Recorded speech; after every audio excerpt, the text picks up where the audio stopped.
Hi, I'm Mark Kuban. I'm Jackie Keast. We're self-appointed experts in content and in making each other laugh. Welcome to our podcast on the Tools. Where we talk about what we've been watching, reading, listening to and scrolling through. This week, we're going to talk about TV series Hail Satan, podcast The Forgotten Women of Juarez, a long read / book, Hiroshima, and TV show Travel Man.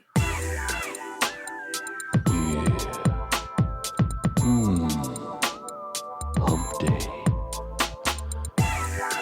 Yeah. On the tools. How are you, Jackie Keast? Nice to see you. You too. How are you? I'm all right. So over the holidays, so obviously I'd parked a lot of content and came across this thing. And you know my background's been I was raised in a Pentecostal household, which haunts me to this day. But anyway, it was I think it was on Netflix. It was a doco called Hail Satan. So you're coming out as a Satanist? Well, no, but anyway, I kind of discovered this, actually through Freddie, my bartender friend, who spoke about this show, and then I kind of, it was in the back of my mind, and then I stumbled. He trapped you into the cult of Satan. He has. Anyway, so Hail Satan traces the rise of the Satanic Temple. Curiously, they came up with the name Satanic Temple because all the other names were taken. How many Satan? What else is there? I think in America there's a lot. Satanic but anyway, hut. so the Satanic Temple, it's only 6 years old, and already is probably one of the most controversial religious movements in American history. Surprise. Well, no, there's a lot of them, but this is kind of unusual. And the temple and its leader, who I really like, he's quite a smart guy, very dry, has a sense of humour, Lucien Greaves. Not Lucifer. No, Lucien, Lucien, Greaves, Greaves, are calling for a satanic revolution to save the nation's soul. And it was, to be honest, really funny. And I kind of really liked them. They weren't, I guess my initial thoughts were, worshipping the Dark Lord. And I think they actually don't believe in any other kind of being. It's a weird thing, but it's almost like, so over the past century of popular culture, Satan has kind of acquired the souls of, musicians, incited youth rebellions, possessed small children and goats, impregnated unsuspecting women, right, and transmitted evil through backward lyrics on heavy metal albums. But it's kind of weird. There was a story about Satanism in one of the Rolling Stones issues not that long ago. And it kind of said, and this is just paraphrasing, the nature of his game has been puzzling us, right? Who is Satan really? Who he is. But what's happened, it's a strange time because the forces that have aligned against Satan have become kind of objectionable that he no longer looks like the bad guy, right? So in terms of the churches, they include groups like the Westboro Baptist Church, right? Notorious for its hate speech against LGBTQ people, Jews, Muslims, and, other groups, all of which it condemns as satanic frauds. There's the Trump administration in league with the US religious right, which has been aggressively pushing anti-abortion and anti-LGBTQ legislation, and not to mention engaging in sort of overt, Islamophobia.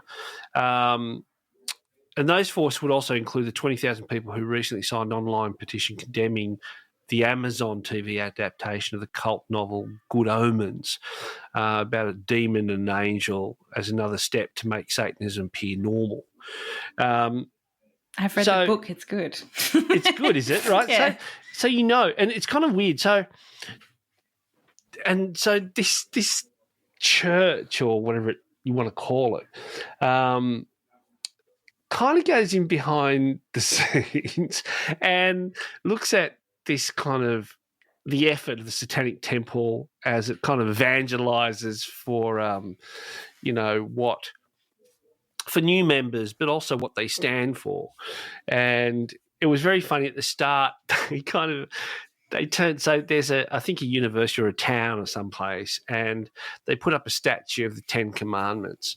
And so they wanted to take on the government and fight. And it's over the Constitution, because nowhere in the Constitution does actually say that America is a religious country, it's a Christian country. It basically says that, it's open to all sorts of religions and creeds and It's in races. America they say "In God We Trust" all the time. Well, yeah, but that's on the coin, but that's not part of the Constitution. Okay. The Constitution is kind of open, and so they built this statue of the 10 Commandments, and so they turn up and basically say, "Here's a picture of the statue we want to build," and put next to this, I don't know, devil. It was like this devil, two children, right? You can imagine this really, really straight town freaked out, and it was very funny. And the fight, and look, they're very clever, and they seem more like they're shit stirrers than damnation. I don't know, it's kind of a weird setup. But what was really interesting was that when he was talking, the Baphomet, that was it. They wanted to erect this 8-foot high statue, the goat-headed, cloven-hoofed deity. And of course, you can imagine just people freaked out.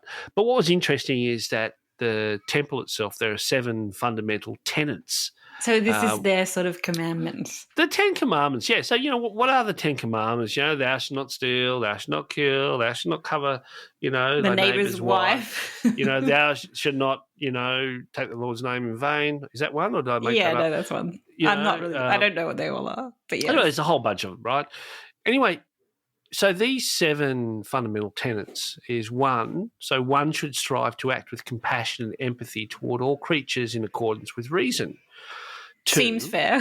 Yeah. 2, the struggle for justice is an ongoing and necessary pursuit that should prevail over laws and institutions. What does that mean? I don't know. But maybe, right? And then 3, one's body is inviolable. So subject to one's own will alone. Damn right. Yeah, right. 4, the freedoms of others should be respected, including the freedom to offend. To willfully and unjustly encroach upon the freedoms of another is to forego one's own. 5, belief should conform to one's best scientific understanding of the world. One should take care never to distort scientific facts to fit one's belief. 6, people are fallible. If one makes a mistake, one should do one's best to rectify it and resolve any harm that might have been caused. Fair enough. And 7, every tenet is a guiding principle designed to inspire nobility in action and thought. The spirit of compassion, wisdom, and justice should always prevail over the written or spoken word. So that's kind of like what they stand for. And, it's reasonable, I guess. But it's kind of interesting. They have he's kind of created this. They adopted a beach, and you know what the States are like. They've adopted a beach where they go once a month or once every 2 weeks, and and some of them look kind of Satanist and cultish. I'm imagining they all look like goths. Goths, well, and they go and they basically run around these little prongs and pick up garbage and trash and bag it all up and clean this beach. And there's a sign right on some post that says this beach is sponsored by the Satanic Temple. It's very bizarre. It's a very bizarre show, but also look, and I don't know the ins and outs of religion or anything like that. But, on the surface, it looked like they were, kind of socially involved. There's like the satanic after-school childcare centre, right? And it's kind of weird. So, basically when they brought, and that was the whole thing. So I think it was Phoenix, Arizona, began meeting with a Christian prayer, for example. So they start their meetings with a Christian prayer. So the Satanic Temple demanded that satanic prayer should also be said. The council chose to drop the prayers altogether. When the Child Evangelism Fellowship set up the pro-Christian Good News Club in the US public schools, the Satanic Temple introduced its own after-school Satan's Club. So basically, they're saying, well, if you're permitted to do that, then we should be allowed to do this. And that was where they did the Ten Commandments and then tried to put the 8-foot-high statue of the Baphomet with some kids looking on lovingly. And so, Lucia and Greer said it became very apparent that there was a real need for what they were doing, and it was about balance. And that Christianity was kind of almost going back on a lot of things, like the right for to an abortion, LGBTQ rights, women's rights. I mean, a whole bunch of stuff. And so it's kind of, it made sense, and it was very interesting, and some of the characters were very funny. One of the guys was talking about, he goes, well, we don't kill things, and there's no blood. And he said, you go to the Catholic Church and, you're eating the body of Christ and drinking blood. Yuck. So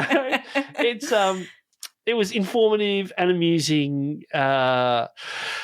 And this is the other thing as well, which was kind of interesting, that Grieve said he doesn't believe in God, Satan, evil, or anything supernatural. It seems like it's more like just a community of people. Yeah, who gave themselves a name. He says, nor does he sacrifice babies or serve a secret coven. He said... Sacrifice babies. The Satanic Temple is non-theistic, and its principles are broadly liberal humanism. He said, first of its 7 tenets, for example, one should strive to act with compassion.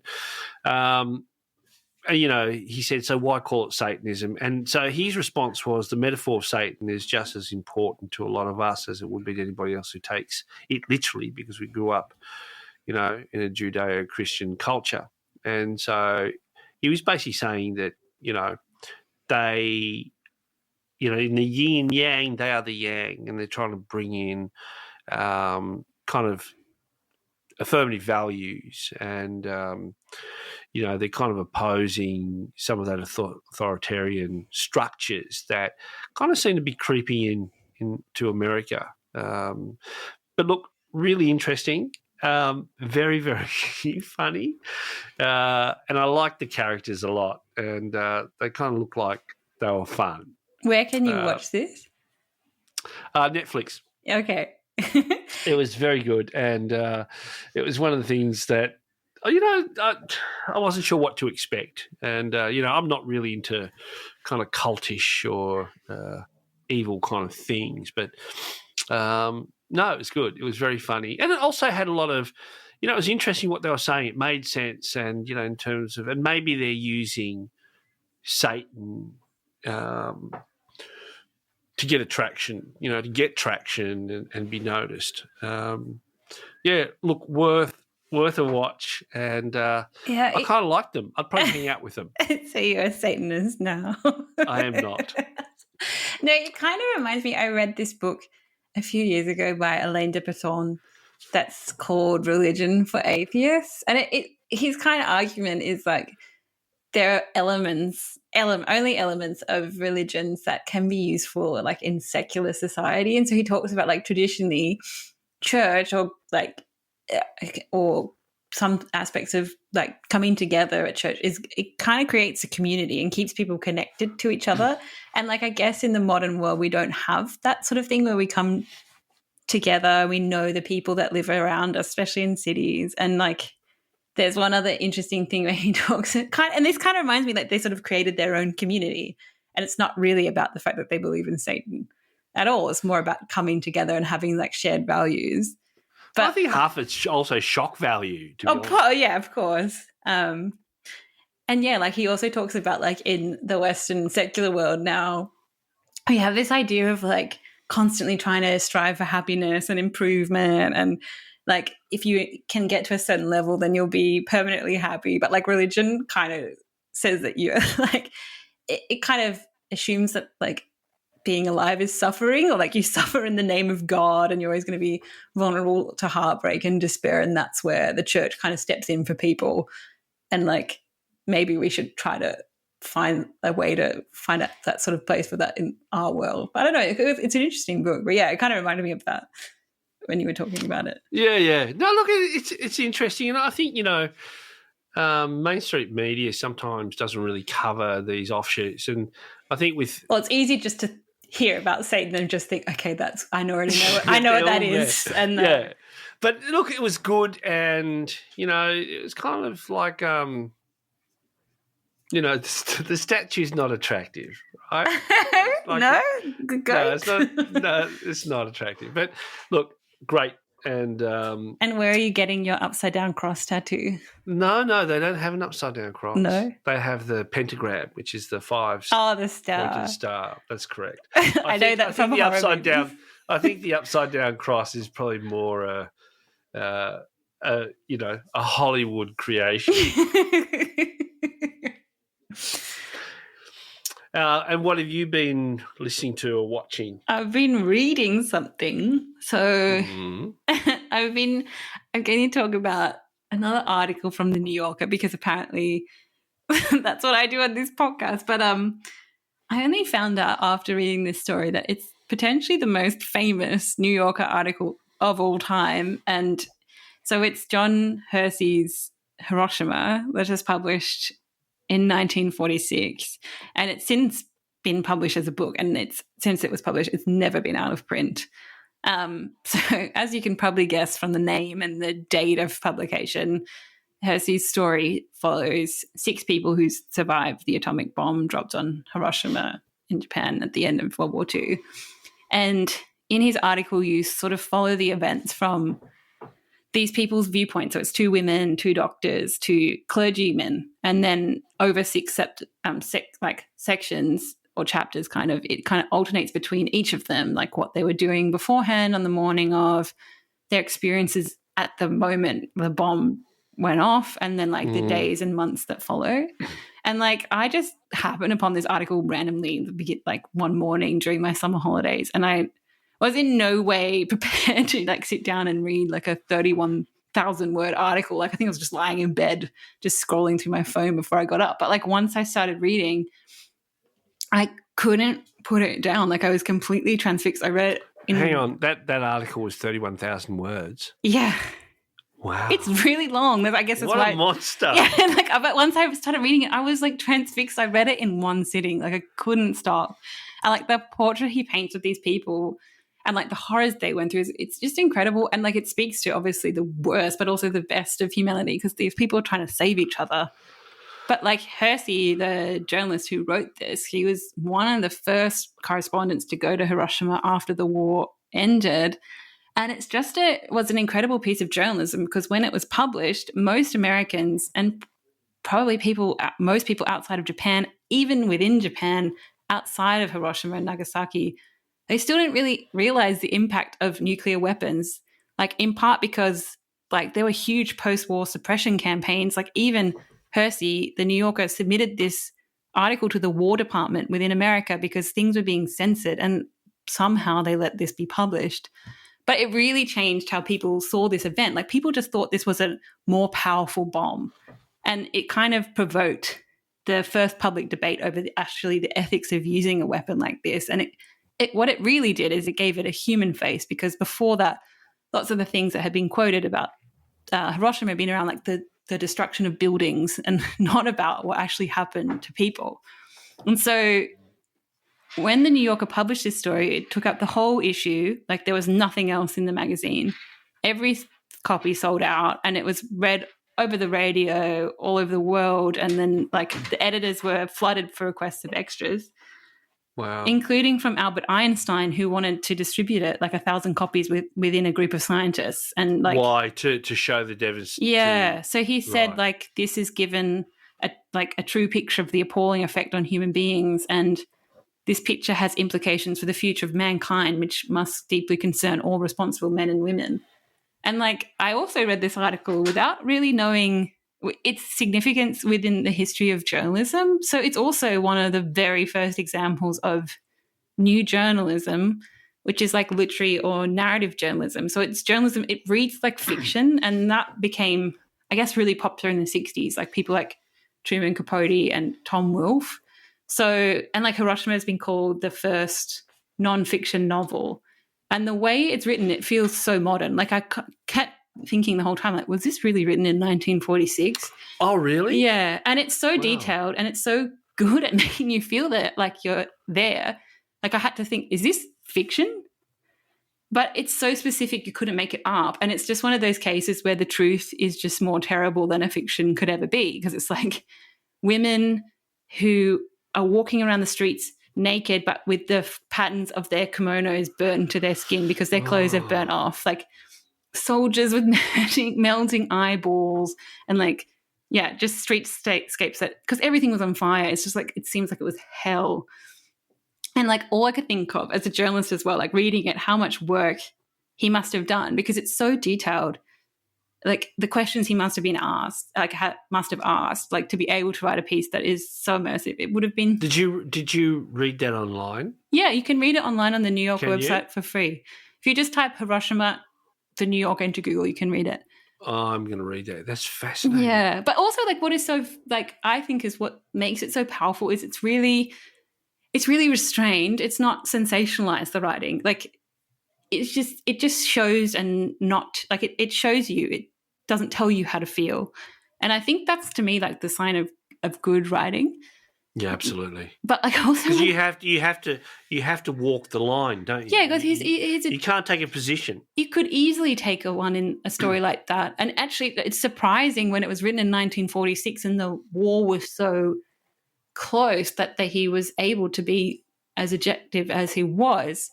Like, and I don't know, but when I was reading this, all I could think about was, okay, this was written in 1946. Because you become attached to these 6 people and you want to know what happened to them. And all I can think about, like, yeah, what happened to them in the years since? Because we know so much now about radiation poisoning and the ongoing impact. That's why nuclear weapons are so awful.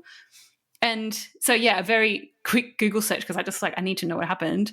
I found out that Hersey wrote a follow-up story in 1985 called Hiroshima, The Aftermath, which is almost just as long, but I read it immediately afterwards as well. So I spent I think I got up at 2 o'clock this day because I was reading everything, like all these articles. But yeah, of course, many of them had since died, obviously, due to complications from the radiation they were exposed to. But maybe the most fascinating trajectory was there's a Christian reverend, Kiyoshi Tanimoto, who after the war, he travels a lot to the US to sort of raise money and awareness for survivors of the blast, and also his church. But in particular, he makes one trip to raise money for plastic surgery for these, they call them the Hiroshima maidens, and their faces have sort of been disfigured by keloid scars. So lots of people that were subject to the blast got keloid scars all over their body, massive ones. What is that? So some people get them after you get surgery. You know those big scars that kind of raised? Oh, okay, you're right. Yeah. So in America, he goes to do what he thinks is a news interview about this. And actually, he's unwittingly brought on to the show This Is Your Life. So they bring on suddenly all these guests that have known him because he studied at university in America. And so they bring out all these university professors. They bring out his family from Japan. And they also, one of the guests, and this is just unbelievable, is the co-pilot of the Enola Gay, which is the plane that dropped the bomb. And oh my God. I found this on YouTube afterwards. You can find the episode, the whole episode.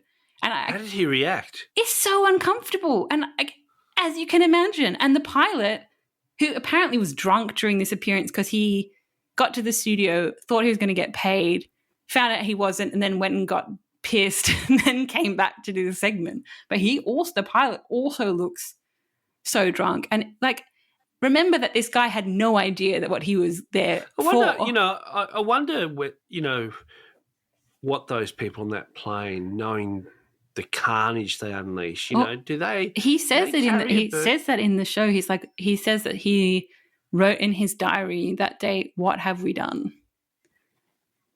So yeah, but in terms of television, it just feels like the most exploitative thing I've ever seen. Because they were innocents, right? I mean, they weren't soldiers. No, they were civilians. They were civilians, yeah. Yeah, like, and the rationale for dropping on Hiroshima was that it was like a military city, but it was civilians who died, like 100,000 people or more. So yeah, But yeah, I've been to Hiroshima. First, when I was 15, I went to Japan on like a short exchange thing, and I went again as an adult. But it's just one of those places you go to, like if you've been to Auschwitz, similar, but like you can't really shake it. So yeah, but so I found that. Yeah. Well, I'm definitely going to go. I think that stuff is really important to read and kind of remember. And, I think people forget it's been a long time between wars, big wars, and that, the atrocities are horrible. And, yeah, when I went back to Hiroshima as an adult, like when I was 25, I went backpacking around Japan by myself. And in the youth hostel I stayed in Hiroshima, there was like a guest book, and I just was like chilling in the front room reading it, and there was like a note from a Japanese woman that had written in there saying, like, think about us in Fukushima, because what happened there is happening to people that happened here, is happening to people. Tsunami? Yeah, like with radiation really? poisoning and stuff like that. Oh, so terrible. So I've been reading, well, it's a podcast. I've actually, look, it's a story and a podcast, but I listened to the podcast and then became kind of quite intrigued. But the podcast is called Forgotten, the Women of Juarez.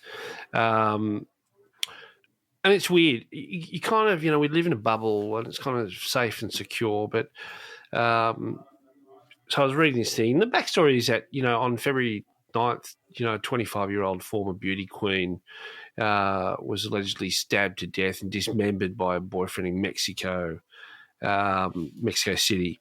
And then a week later, a 7-year-old girl named Fatima disappeared where she was waiting for a bus. And her body was found wrapped in a plastic bag. And they're just 2 cases of where last year 1,000 Mexican women were killed in 2020. And so it's kind of led to a mass protest outside Palacio Nacional in Mexico City, where demonstrators called for action against femicide. That's terrified the women there for years. The interesting thing was that there's, femicide, the cases have increased by 137% in the last 5 years. And the reality is that no one really knows how to stop it and what to do and so forth. So it's kind of central. It's happening. It's growing. No one really knows why. But this podcast is kind of difficult to listen to, but it's really, really great. And it's basically kind of a deep dive into a bunch of people who've gone missing. So in this one town, there's like basically an onslaught of femicides that are occurring, and so all these women started missing and disappearing, and they're not really sure why or where they've gone. And then by accident, they find these mass graves. And they were border town. Many worked at American factories, were later found murdered with bizarre symbols carved into their skin and their hands. And their hands were bound with shoelaces. And kind of despite the involvement of the FBI and the CIA and the US ambassador in Mexico, the crimes kind of remained unsolved. Anyway, so this podcast, which is absolutely fascinating, kind of goes in, and this woman, Monica Ortiz Ubride, and another guy, Ciudad Juarez, basically went in and wanted to know what was happening in Juarez. And so you had people who were young women applying for jobs, and they'd go in, busy city, lots of people in broad daylight, and they vanish. And so this woman goes in, and, it seems like it's a city where there's a lot of corruption, a lot of distrust. And so this journalist goes in and starts to ask questions and basically puts her life and the life of her family on the line. Mm. And, they talk to these mothers who've lost their daughters, and they're still waiting for them. So what happened was they started putting the photos or the symbol on all the street poles of these women who went missing to remind everybody that, all these women had gone. It is such a heart-moving podcast. And, it's kind of like, and it's interesting because it's not the increase in violence against women isn't just on the increase there. I mean, Australia had a really bad, jump. Remember last year, it was like how many women had died at the hands of men. So, I don't know what it is, what's causing it. But look, it's a pretty heavy podcast, but it's uplifting at the same time because these women that, the journalists and the people who spoke and, the mothers who did all this stuff, right? They're my heroes. They're amazing. And, and that was the uplifting moment that in amongst all this stuff, you just see the power of women. And to be honest, it's like, and they launched this thing, One Day Without Women in Mexico. And I have to be honest, like there were no women. So what did they do for that day? I think it was like a protest. You just stayed inside. You stayed inside. You didn't see anyone. And so lots of stuff's going on. But, it's, is it drugs? Is it, like how can you have all these people disappear and not know? And how can it not be an outrage? Well, it's an outrage. But, it also seems like, the police are paid off and the police are working with the cartel and the cartel have a lot of money. And so it's kind of very broken. I think, a society that treats its women like that is really broken. And, what is it teaching its children? So it's, it wasn't a fuzzy, happy podcast, but, pretty amazing. And she grew up in El Paso, which is kind of like one of the border towns there. This is the journalist Monica. And, in her memory, she kind of describes that place as warm, brown and friendly. And she goes, and that goes for the landscape as much as the people. And she said, when she was a kid, her family drove, to Juarez on Sunday, see their favourite restaurant, pick up Mexican spices. So she said that she's really shocked at, just all these disappearances and doesn't understand why. But really great journalism, thought-provoking and, sad. But, it's a story that I think you kind of have to listen to. So, yeah, really, really great podcast. But, it's not, you kind of have to pick your moment when you're ready to listen to it. Yeah. But it is like one of those things, it's like women my age are more likely to die from their partner or someone that we know than like being assaulted in the street or anything like that. And like, that makes you reflect on like what is happening here as well, like you mentioned. Yeah, look, I mean, that says something about society and, and I do wonder sometimes whether, is that porn? Is that the stuff that you see on the internet? I mean, what is that stuff teaching kids and men about how you treat women? I mean, anyway, I think there has to be a shake-up. And no, it's a complicated. All you need is headphones.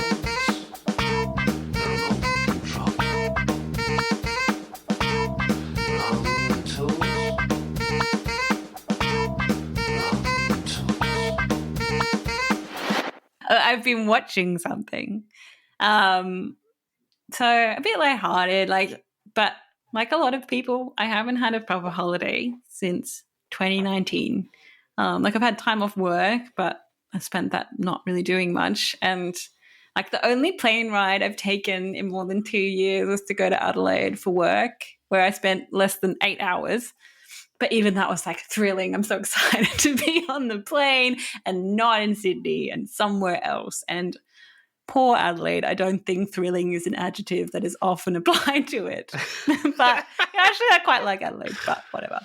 I did plan one holiday and I thought I'd be clever because there's been state border closures all over Australia. Phuket in New South Wales, where I live. And literally the day I was meant to leave, we went into the second Sydney lockdown. So I don't know when I'm going to plan my next holiday, but whatever. I saw the strangest thing I've ever seen in Adelaide. What?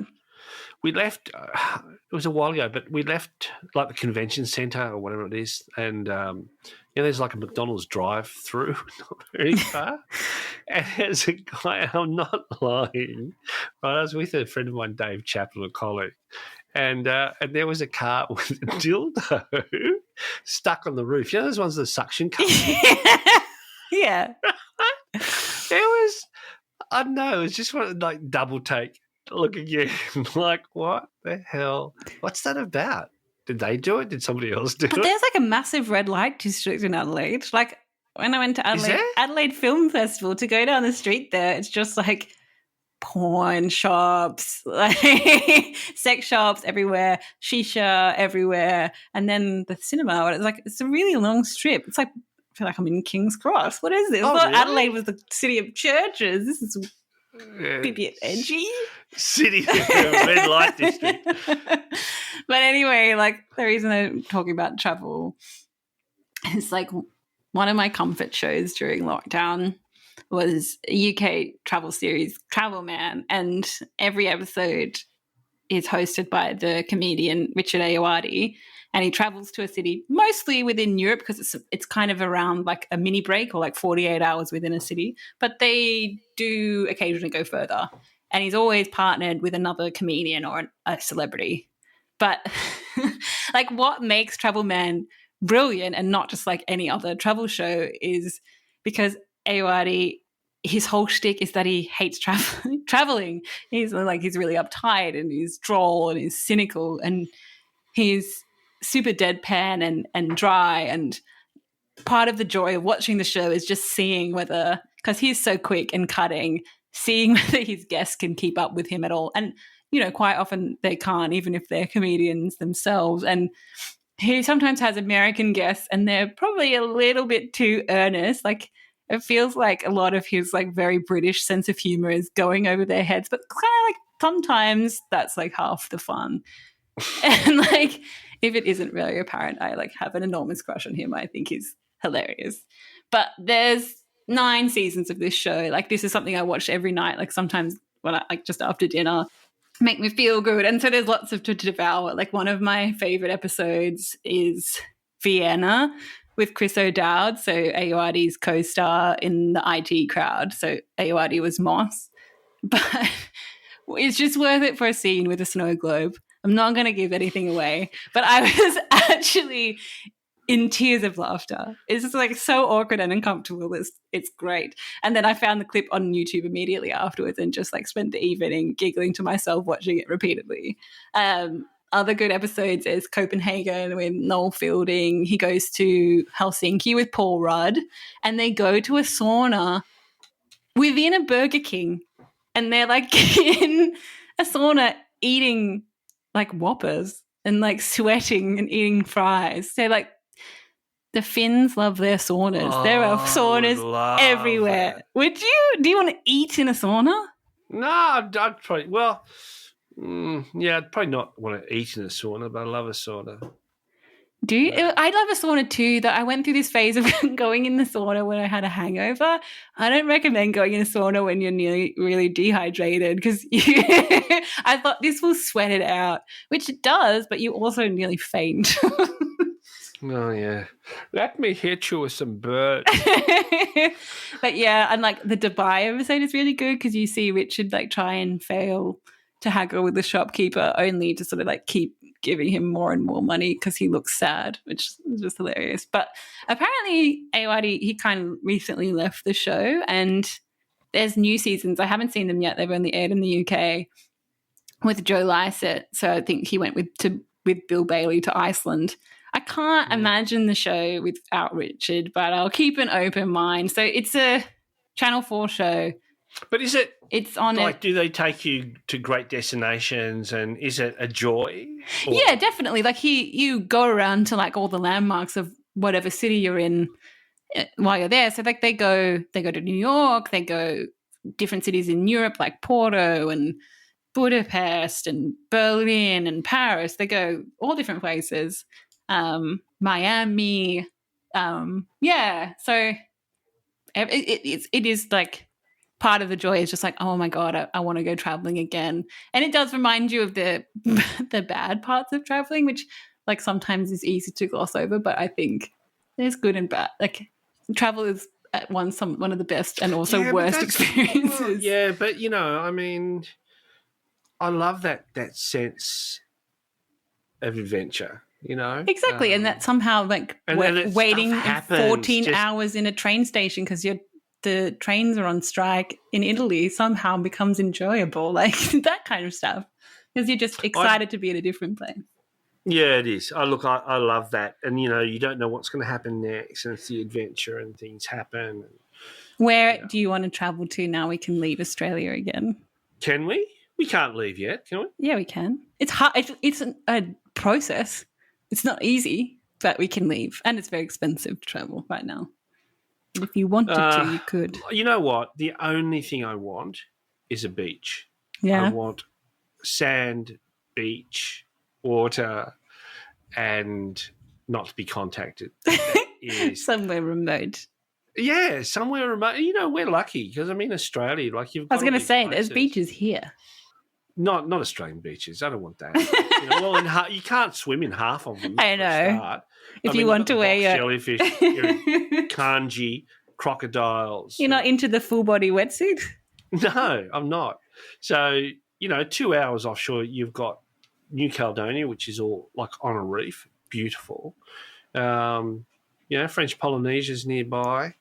And I just recently discovered there's a place, what is that place off the Western Australian coast? Oh, yes, that you showed this to me. What's it called? Yeah. The Kep or something? Oh, no. No, the Cocos Keeling Islands. Yeah, that's it. Like, who would have thought? And so it's this amazing atoll that has a Western Australian postcode governed by Australia, but it's kind of quite deep in the Indian Ocean and almost part of Indonesia, but it's stunning. But I don't think there's any restaurants. See, that's what I want when I go traveling. I want to go eat out. And I don't want to be in a hotel where I just have to eat the hotel food. If I'm in a resort, I feel like I'm going insane. Yeah, but I think you can actually have a barbecue on the beach. You can burn a fire. That would be awesome. Like I went to Burma once and I loved the fact that I could drive my motorbike on the beach. Yeah. There was nobody on the beach. It was just like I probably drove about 20 kilometres on sand, and it was fantastic. You know, I felt like I was James Bond. Yes, but I'm desperate to get away, and hopefully sooner rather than later. I know. But yes, Hugh Drury did say that our producer, we could probably take this show on the road. Maybe we should on the Tools on tour. This can be coming from a hammock in the next episode. That's in a camper van. He would probably give us that old Volkswagen camper van. Yeah, let's contact those van life guys you spoke about in the first episode, and then. Yeah, but they had a Volkswagen? No, I want the latest version. I would like one with air conditioning, please. Yeah, and somewhere you can cook a gourmet meal. I don't want to cook my own food on my holiday. I don't care. I mean, I'll cook it. I don't care. I just want to get away. So, anyway. But yeah, Travel Man. So, it's a Channel 4 show in the UK, but it's on SBS On Demand here in Australia. And I looked it up. I'm not 100% sure it is in the US, but think Amazon Prime and Peacock. And if you are listening to this and you are in Australia and you know how to legally find the Christmas specials of Travel Man, including John Hamm in Hong Kong, contact me because I am trying desperately to find it and it's not available anywhere. I don't want to see it. I love John Hamm. I will say, I just heard today, well, it's probably late news because I've been sort of off the grid, that Warwick Thornton's The Beach has been picked up internationally. Is that right? Yes, it has. And it happened last year. Did it? Yeah. And now you've put me on the spot. I can't remember who it's sold to. It was something massive. That's great news for him, though. Yeah, amazing. So, anyway, always great to see you. You too. We'll see you in the van. In the van. I'll see you next week. See you. Bye. We're on the tools.